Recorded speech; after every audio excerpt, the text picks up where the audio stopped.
Hi and welcome to the Homeopathy Health Show. I'm Atiq Bhatti, a fourth-generation homeopath with over 20 years of professional experience in this field of healing. In the Homeopathy Health Show, I'll be talking all things homeopathy and natural, with guest interviews, tips and advice, and answering some of your questions. Homeopathy is truly a unique complementary system of healing suitable for all ages, young and old.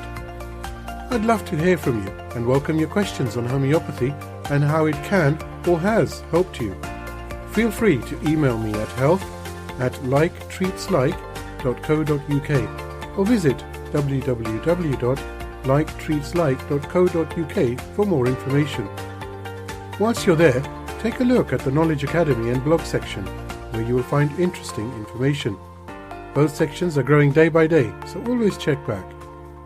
So let's begin today's show on UK Health Radio, the world's #1 talk health radio, real feel-good radio.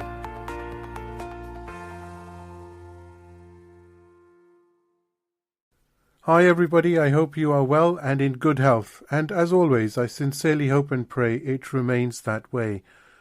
So I do hope you enjoyed last week's episode where I was talking to Camilla Scher about her journey into homeopathy, her work at the Dynamist School, and co-founding the NGO Homeopathy for Health in Africa with her husband Jeremy Scher from the Dynamist School. It was a wonderful episode, wasn't it? Because I got to talk about so many different things and a very popular and upcoming and emerging field within homeopathy itself, actually, which is to do with homeopathy for plants. So let's move to this week's episode and let me introduce this week's special guest.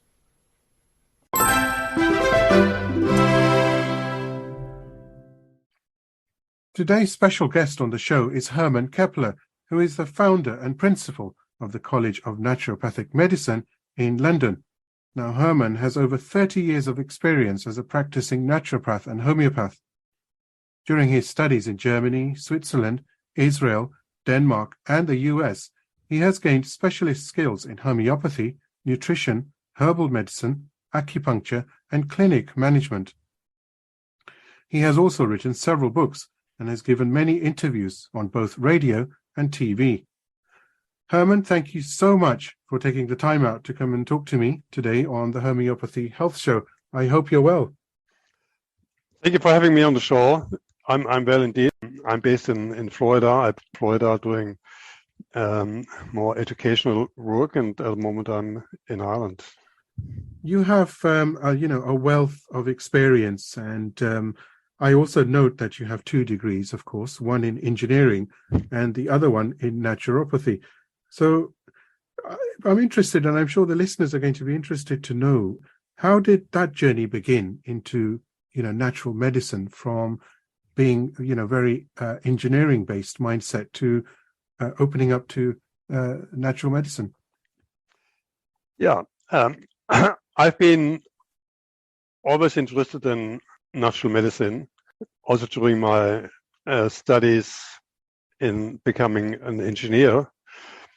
Then at the end of my studies, I have been sent to Israel for a research project on lasers, and I had an accident on a laser machine where 3 fingers of my right hand were cut off. Right. So they could luckily fix them very nicely together, but there was a problem after that with pain, feeling, sensation, circulation. The bones didn't want to melt together. After 4 weeks, I went home to Germany. I saw all the experts you can think of, all the doctors, professors, in the hope they have a solution. As an engineer, you have a problem and you find a solution. Now, the solution which was given to me was to take off the fingers again and, be without my fingers. And at the end, I remember to have studied with a friend of mine who became a naturopath on the side. So I saw him, and changed my life. He gave me a homeopathic tissue salt, calcium phosphoricum, in a low potency. I took it 2 times a day. In 2 weeks, you could change the bone starting to melt together. Doctors didn't understand that. They couldn't understand. He gave me a homeopathic remedy for the pain and an acupuncture treatment. Pain disappeared within a week totally. I refused to take painkillers. And then he gave me an ointment, improved blood circulation. He also did the iridology session. He looked in my eyes and he said, "Oh, you got a weak back, lower back, and you have still a irritation or infection in your left ureter," which made me think how one could detect and diagnose by looking in one's eyes. But on the other side, I understand he was absolutely correct. He helped me on my pain. He helped me on the bones melting together. Had my fingers back. They're nice. I can windsurf. I can play tennis. I can play ping pong. With the right hand, can write like in the old days. So I started to think. I thought, well, I saw all these top guys, all the top experts. They didn't have an answer. And then I thought, well, if you have a real health problem and you must rely on those sort of people, then you might be in danger. And for that reason, just for that reason, I started and enrolled in a naturopathic training in Germany, which was relatively short at the time. And I bought a clinic after I finished. And then that was like a deep shock. I saw first time really clients with real problems. And from then on, I started to study like day and night. There was no class, no weekend lecture I didn't attend. I had to study. I added another 3-year training, and that was in homeopathy. And as you know, that's my specialty. It's the most fascinating topic, healing modality I can think of. So I became a homeopath, and I did some other stuff on the side as well, as you mentioned. Yeah. So that's my journey. I've, as you were speaking about your injury to your fingers and the tissue salts, if we look at the history of homeopathy, which obviously you're very familiar with, this is how some of the great homeopaths after Hahnemann actually came into homeopathy, because they went to a homeopath. They were treated for something which they weren't receiving adequate treatment for, which wasn't being cured as such. And this is what turned them towards homeopathy and their interest. And I just find that there's so little, actually, I think, that we know about homeopathy. The power of healing that homeopathy possesses is just absolutely, it is mind-boggling, isn't it, Hermann? Don't you think? It is 100%. Sometimes I couldn't believe it myself. Sometimes I left the treatment room and thought, well, how is that possible? A few drops changing one's health entirely. I mean, sometimes it takes weeks or months, depending on the condition. But I mean, I just had a case with pneumonia in a friend of mine in Florida. She has been treated, I don't know for how long. I gave her 2 remedies, an acute and then a more chronic one. If she was 100% fine in 1 week. So that's a relatively severe case. You can fix within a really short period of time. But the most joy I had in treating patients was on mental conditions. Luckily, I was trained by a well-known German homeopath from India, actually. And so I understood from the beginning that disease comes basically from the mind, from the person or disease depends at least at the personality. And depending on the personality, you would choose your homeopathic remedy. So if one has a cold, for instance, the remedy depends on the personality and on what we call constitution. So in other words, what I want to say is treating a client or patient homeopathically, it has an effect on its overall being. So the personality would, let's say, come back to normal. So in other words, it has a very positive effect on mental disorders, if you like. I don't like the term disorder, but on the personality, name it, call it like depression, anxiety, all of that. The most severe cases I had down this line is postnatal depression, which can be most horrible. Woman not being able to do anything, not looking after the newborn and the parent, family, etc.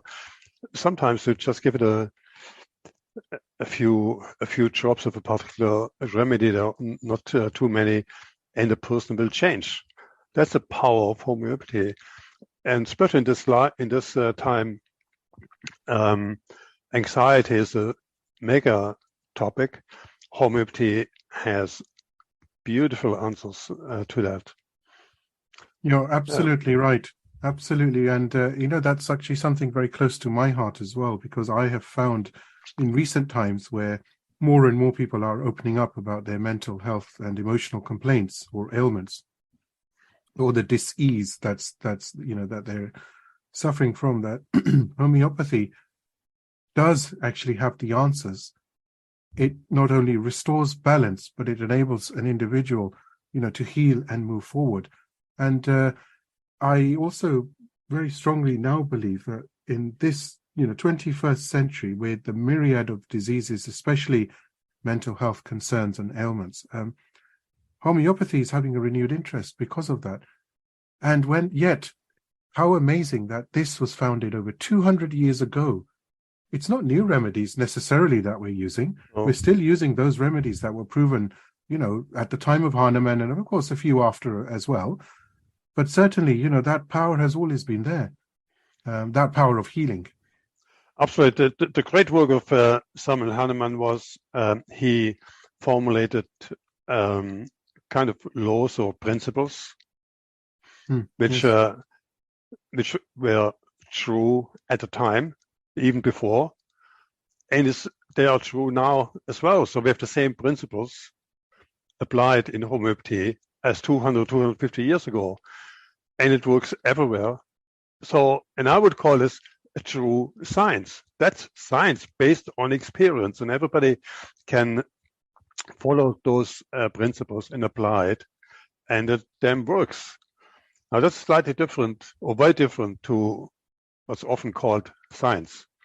Homeopathy is a true science, and it's proven. It does prove itself basically with each single treatment. What I want to add is that homeopathy, as well as Bach flowers, actually, which is English therapy, affects the personality, the mind, if you like, on humans, on animals, but also on plants. Yes. So plants can be in the shock situation. Animals, pets can be in the shock situation. And it works like beautifully. We had recently in Florida a hurricane.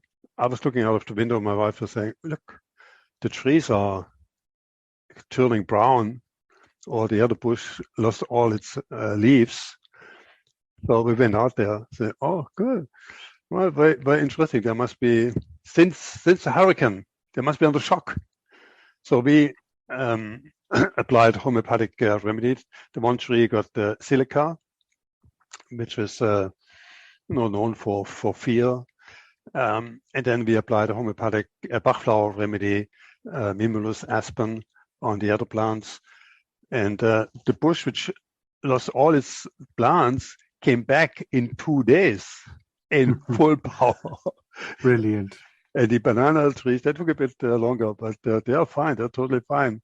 So in the neighborhood, they cut down trees and bushes not in my garden. That's how homeopathy works, or buffalo remedies as well, influencing the mind. If you are in shock, body doesn't work properly.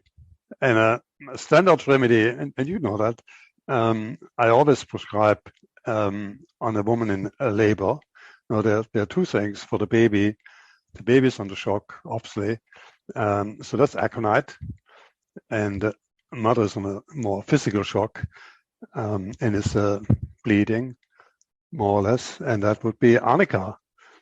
And it works out beautifully. There's no Jordans, or very rarely seen on newborn babies who are treated homeopathically right from the beginning. UK Health Radio, the station that makes you feel good.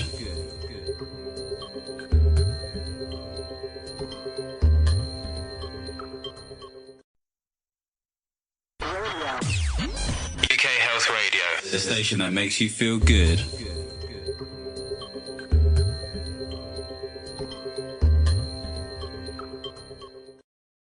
It's also, I'm fascinated, by what you're saying, because I treat a number of patients who want remedies for pets and animals. So a number of horses, need certain remedies, and they always, the patient always, or the client, should I say, looking after the horse, always calls back to say, yes, the horse has recovered from this problem and that problem, with the homeopathic remedies. But also the field that you mentioned, agri-homeopathy, which Camilla Scher, for example, is also doing a lot of work on in Tanzania. Oh, and yeah.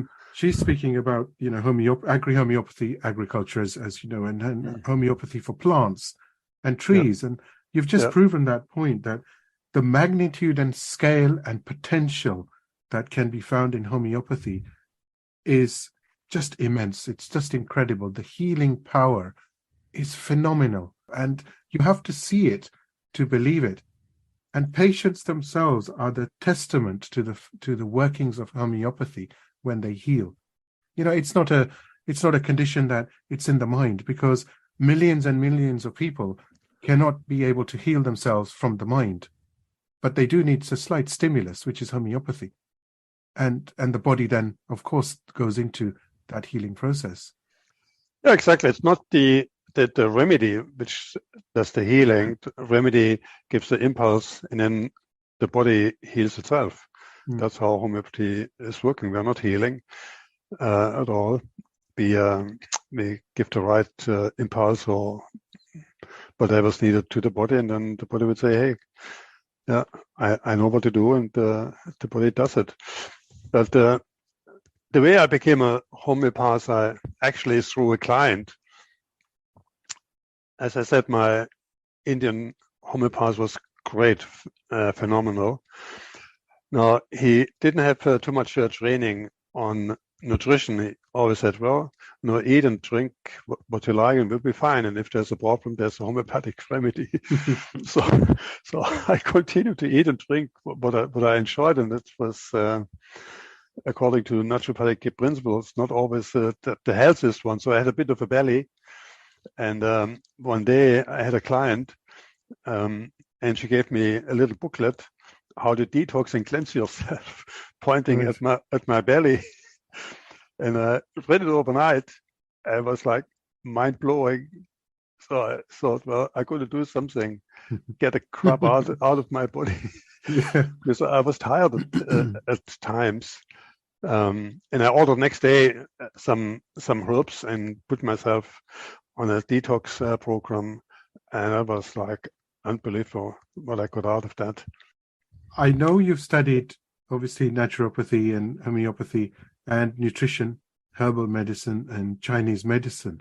Now, how does that work for you? How does knowing the different systems and the different modalities here, how does that come together for you personally? How does that work as a pathway to healing?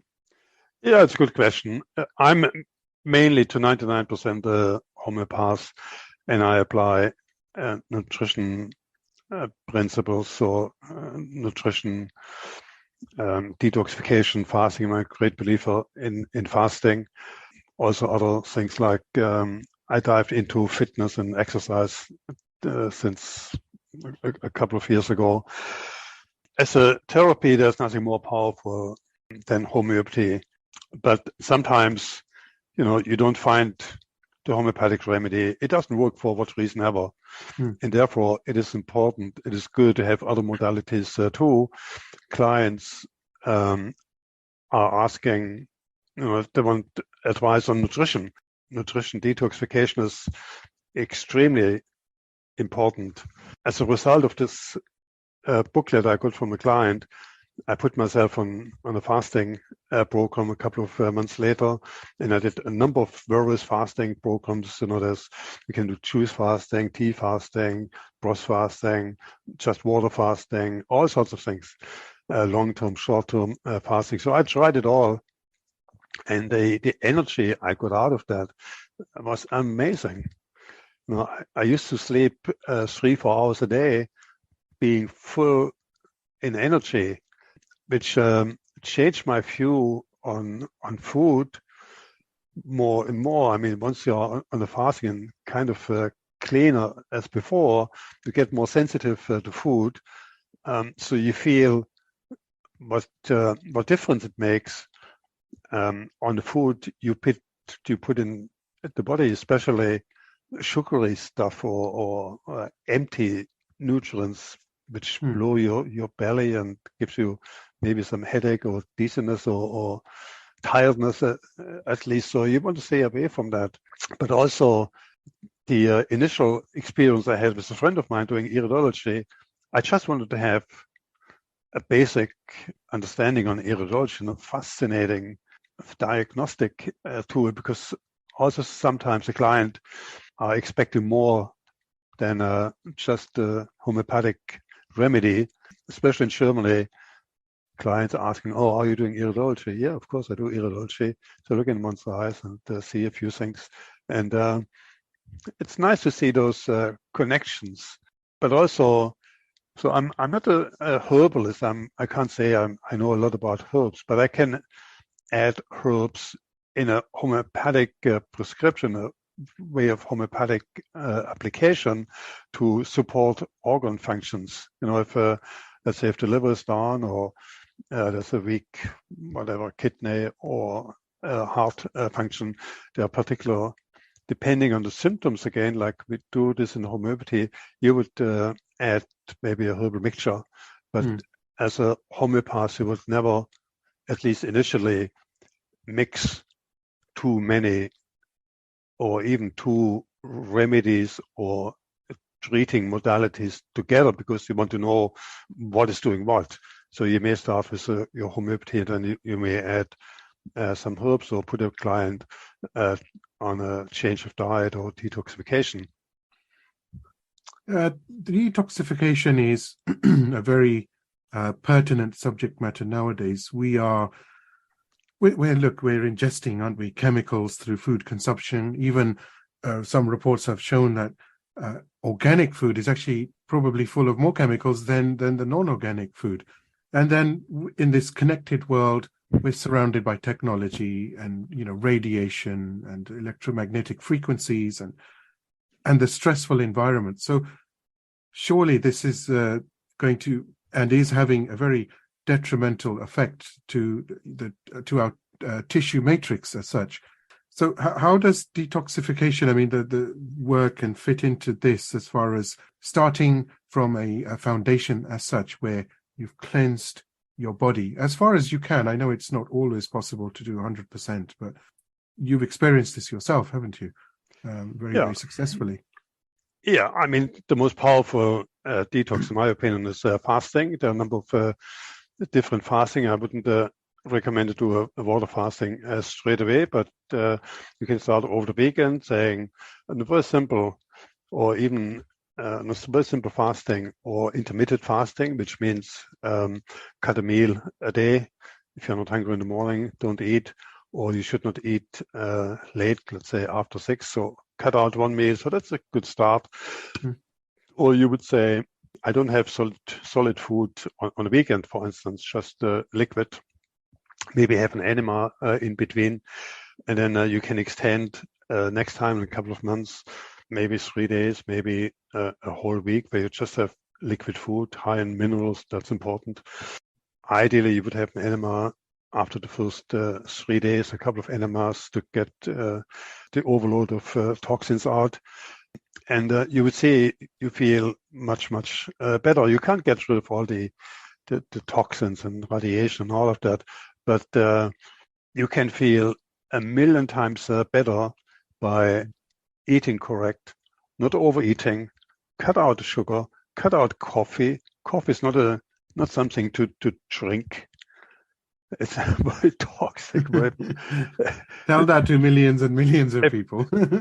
if you drink coffee, if you need coffee, then there's basically something very wrong with your body function. If you're tired and need a coffee to push, it's an addiction, coffee addiction. So you need to get away from those addiction. Maybe not all at once, but start with one and replace it. And that's what we train at the college.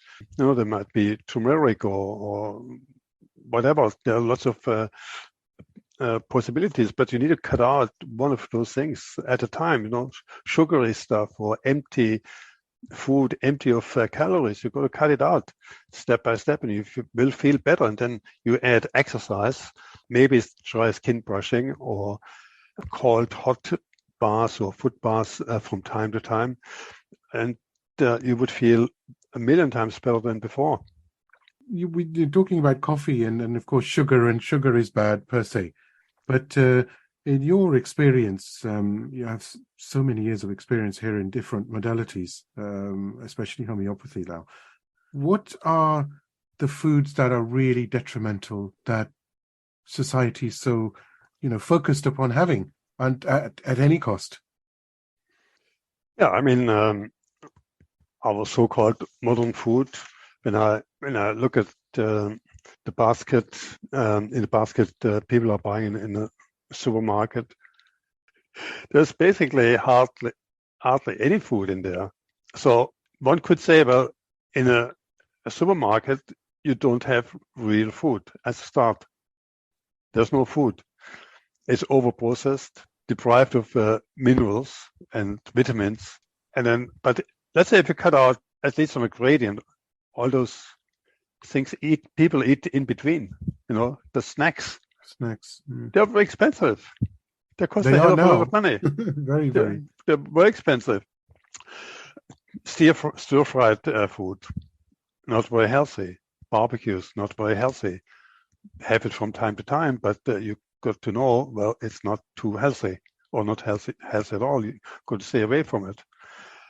So that's where I would start. And then there are people that thrive on fruit. Others thrive on more vegetables, steamed vegetables.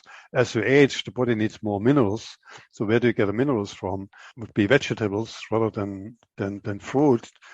Vegetables are much higher in vitamin C than on orange.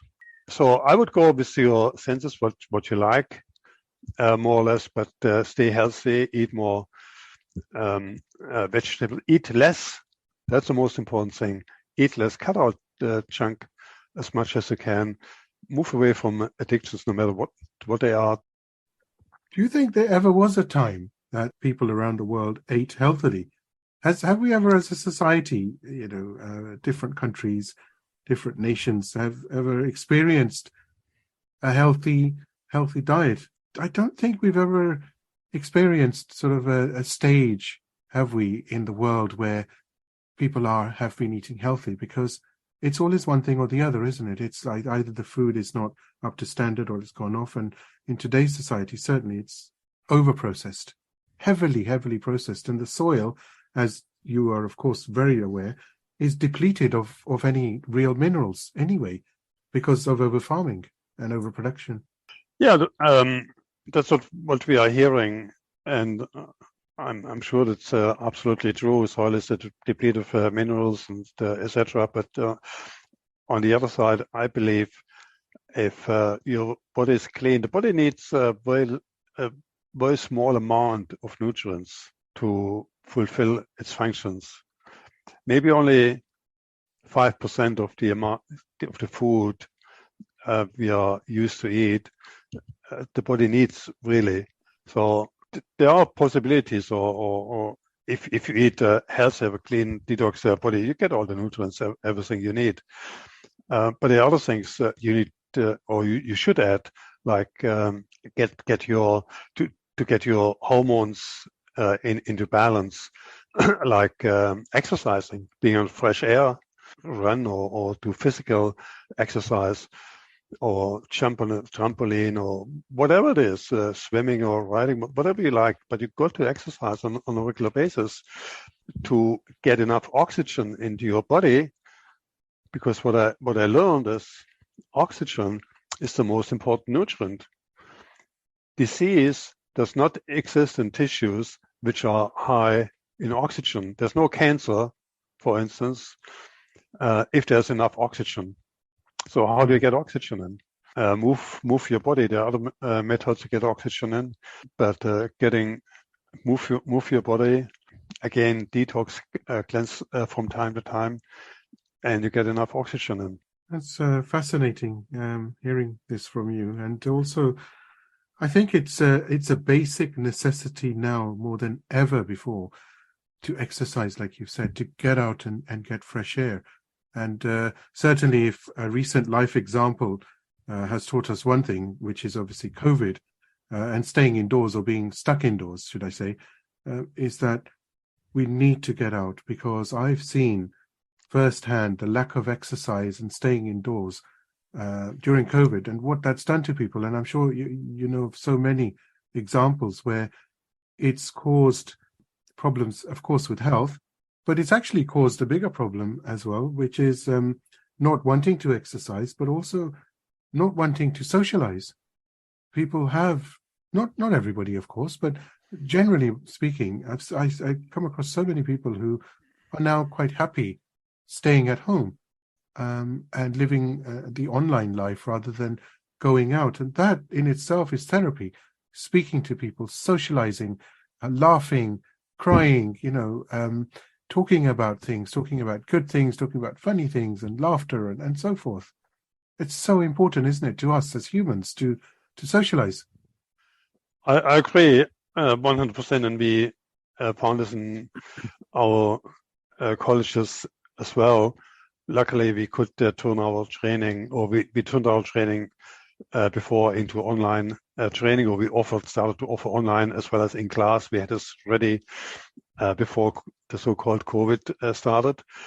But it's a bit of a challenge to get the people back out of their home in the classroom. Once they are in the class, they love it, of course. Interaction, people, much better. Also for your soul, much better than sitting at home. I mean, at home, one gets spiritually well if you exteriorize, get out there in your mind, out of your head. So you do that by going in the theater, going for a walk, looking at the people, looking at the scene. It's not all bad. It's actually very, very good. We live in a nice, beautiful, wonderful world. Absolutely. So if you stop watching too much news and reading too much papers, then you feel automatically better. And talk to people and look at how beautiful life is, or how life can be. And if you're not happy with what's happening around you, then you may want to do something about it. Everybody has a story to tell, don't they? It's just a matter of engaging. Whatever the story is, everybody has, I've never met anybody who I've never learnt something from. Doesn't have to be in my field, of course. I'm talking generally. There's not a single person. Everybody has a story to tell. It just needs us to listen, doesn't it? Exactly. Learning from each other, exchanging, helping each other, socializing. Very, very important. Not locking yourself up. That's not a solution. But if you come across such a person, okay, take him out. Have him to look at things, at the trees and other people, and that's what you do. That's one therapeutic concept one can apply, especially when on depressed people. Extremely therapeutic. I had a friend of mine. He would call it schizophrenic, hearing and seeing things which didn't exist. So, his wife didn't want to take him to a psychiatric hospital, and so we make sure there's a 24/7 control over him. But we mainly took him out to go for a walk, looking at things, getting him to exercise, to run. And he recovered. It took 6 weeks. It's hard work for all his friends, but he never took medication, drugs. He took lots of supplements, and it was on good food. We just got him out of his mind, if you like, by exercising, looking at things. So that's an extreme example how well one could get just by going out there and socializing. It's also interesting that I find this, and I'm sure you find this, that when I go walking with my good wife and kids, with children as well, we always end up talking about happy things. Not that we talk about bad things at home, but I mean, the subject matter is very, very different. Exactly. And one can actually, a lot of the decisions that one can make sometimes are done in a nice, beautiful park as you go past beautiful smelling flowers and trees, and good conversation can be had, isn't it? Because of the environment. Green is naturally a very calming color anyhow, and then Absolutely. Going through even the countryside or going even for a long drive, it gets you to open up and talk about things that perhaps you wouldn't at home. So you mentioned therapeutic, it's therapeutic, 100%, that's, of course that's correct, because I've experienced it myself, and I talk about things. I don't go out thinking I'm going to talk, but it just so happens that you end up talking about other things, which you just don't generally, and it's a nice feeling to be able to do that. Yeah, I did this actually a number of times with clients. Let's say if you're in let's call it a difficult environment or suppressive environment, be it work or private.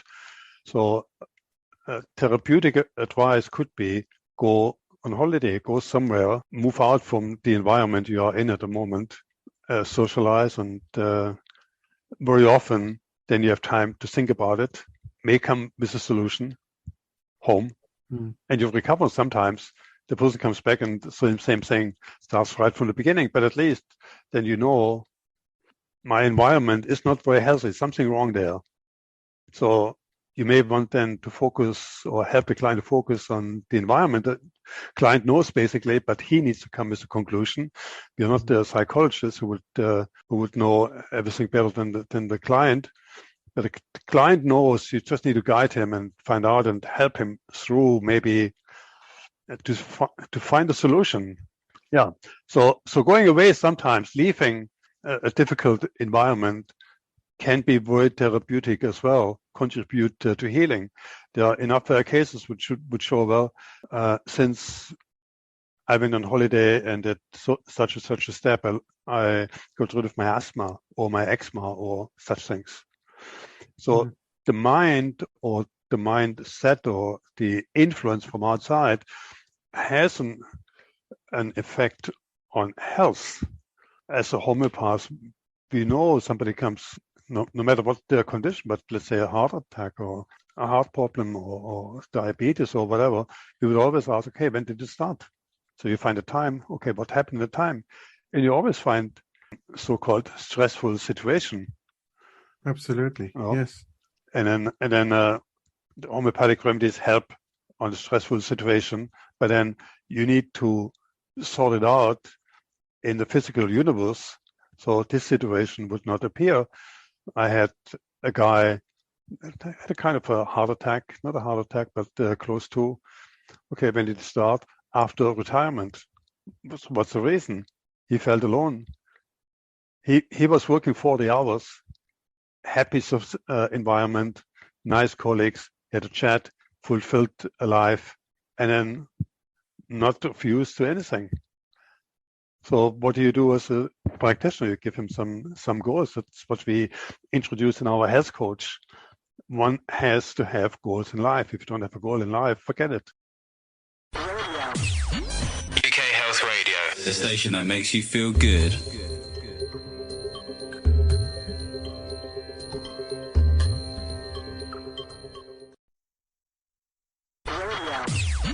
UK Health Radio, the station that makes you feel good.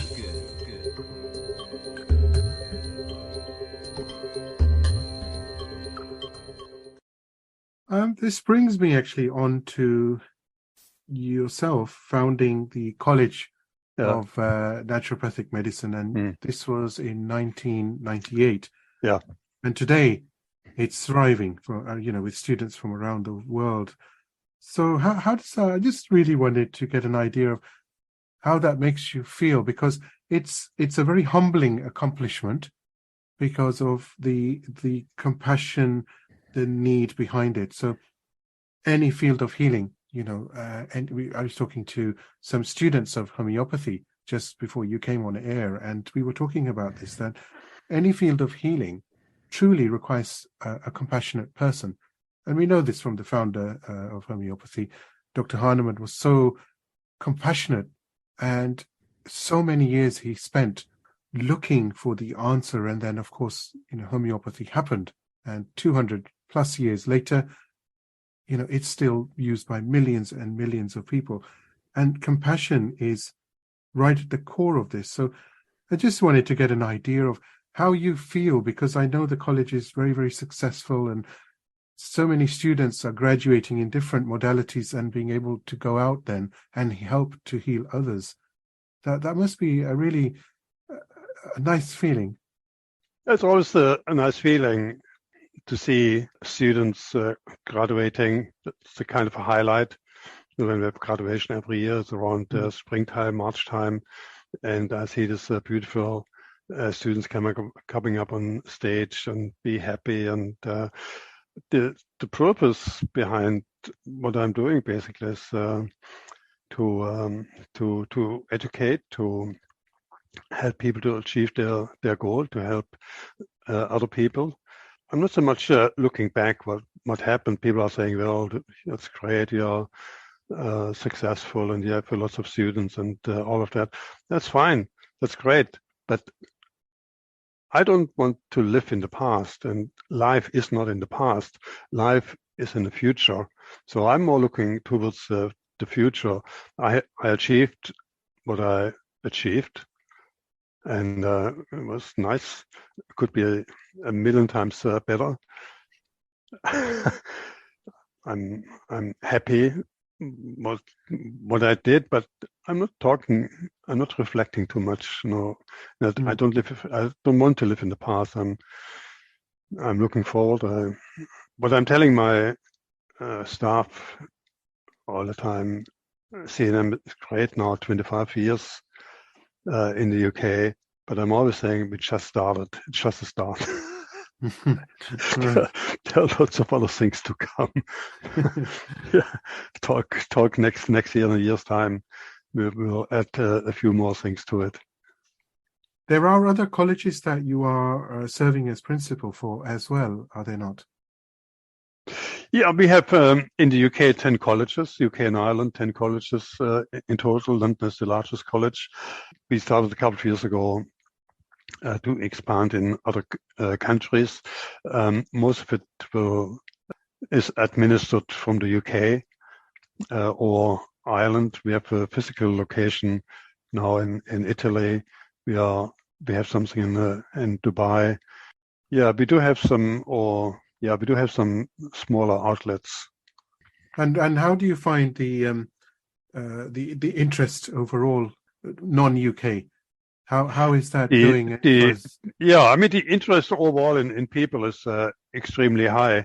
And that's the trick as owner of the college, or if you are responsible for PR marketing, to make it attractive, or finding ways how to speak the language of your public, if you like, to get them to study, to make the final step, to come on board and learn something about health, to help yourself and take it further to become a practitioner. So, and the beauty in my job is, number one, I have multiple tasks. Number one, I'm still practicing a little bit. Then I oversee marketing, I oversee PR, I oversee the education department. There's not one slide which I didn't look at, and there are hundreds, if not thousands. I'm looking at articles. I oversee the whole thing, but I'm also planning the future, if you like. I must go with the time. I can't say, well, now it's going great. Now we just continue. No, it doesn't work. It doesn't work like that because the world is changing. People are changing, so you have to finger on the pulse. Luckily, I did learn a few things in America. America is in a few things advanced, and many things way behind Europe when it comes especially to lifestyle and nutrition and healing. But there are still things I could learn being in other states, exchanging, talking to other people. So this has an influence, of course, at CNM. We could introduce new training, which I developed with the help of other guys in Florida, like our health coach. That's relatively new. We developed another training, which is the natural chef, the only natural chef training in Europe, I would say. What's that, natural chef? Sounds fascinating. Natural chef has basically to do with food preparation, or how to eat, basically, and put food together. But we see, what I was, sometimes I watch TV and there are some cooking shows and very prominent people. And how do they judge food? They look at food, they taste food, and look at the texture, and I don't know what. And then they say, well, that's a pass, that's very good, or that's not good. But they're not really measure what's important. They don't know, at least not emphasize on things which are important when you eat. So you eat, the purpose of eating is to nourish the body. So you want to have nutrients, you want to have food. So you want to make sure the food is correctly combined. The food is digestible, absorbable. If you have, let's say, a food and you add like creams and sugary and all this stuff, you destroy basically the good thing you have partially in your food. And then the body gets blown up. So out of that, we said, well, we've got to do something and talk about nutrition, proper nutrition, and how to prepare food, which makes sense. We have different constitutions, different bodies, different requirements depending on your work and where you live. And therefore, also we are in a different health status, and we need, therefore, different sort of foods. So, and that's what we are teaching. So food which gives you energy. An athlete needs different food as an elderly person sitting at home. So that's what we teach, combine food correctly. That's part of our naturopathic natural chef training. It's Hermann Keppler. It's been an absolute pleasure. Really, really enjoyed speaking to you. And I'm sure that the listeners of this episode of the Homeopathy Health Show will find this all fascinating. Hermann Keppler, it's been an absolute pleasure. And hopefully you will come back on the show later in the year and give us an update on some of the new initiatives as well. I've learned a great deal. I wish you continued success in your field of healing and helping others. Thank you so much. Thank you very much.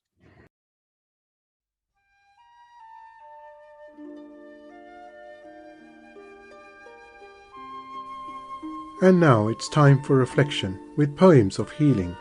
This one is called Proud to be a Volunteer. In my mind, the face of a child, its eyes lost to the horizon, a life without future. A woman with no way of feeding her child that she holds close to her, but without hope. The hands of a man asking for bread, and the pain of a hunger that gives no rest. I feel the misery, the suffering, and the cry for help, which perturbs my nights and gives me no peace. Peace, the world still needs peace. I feel the indifferences of people who have abandoned these people, the desolation of this land that my steps now walk on. How can one still remain passive before this outcry? How can one close his eyes before so much pain? I have chosen not to ignore. I have chosen to be a volunteer, to put my life to the service of others, to leave my own land, to leave everything, to go where there is more need for me, living to help others, to give joy or even only a smile, to help others. It is the most beautiful thing in the world. There is no doubt. It does not cost anything. You cannot sell it. You cannot buy it. It is free. You can give it without expecting to be rewarded. This is the essence of a volunteer. But what pushes me to do all this? The smile of a child who plays thoughtlessly, the joy of a mother who can nurse her little one, the happiness of a father who can work and still believe in a future. Happiness thanks to my action. This is the reward that one can have. I am happy and proud. I have chosen to face reality, although uncomfortable, and to react. I am proud to be a volunteer. This poem was written by Christian Mazai, published in Sauti, Poems of Healing by the United Nations. I do hope you've enjoyed the Homeopathy Health Show here on UK Health Radio, the world's #1 talk health radio. Tune in next time for more things homeopathy, interviews and segments on the healing possibilities that homeopathy can bring you. And don't forget to visit UK Health Radio online at www.ukhealthradio.com to see the many other amazing shows available to listen live and on demand. Or why not download the app from the iOS and Android stores. Until next time, stay safe and take care.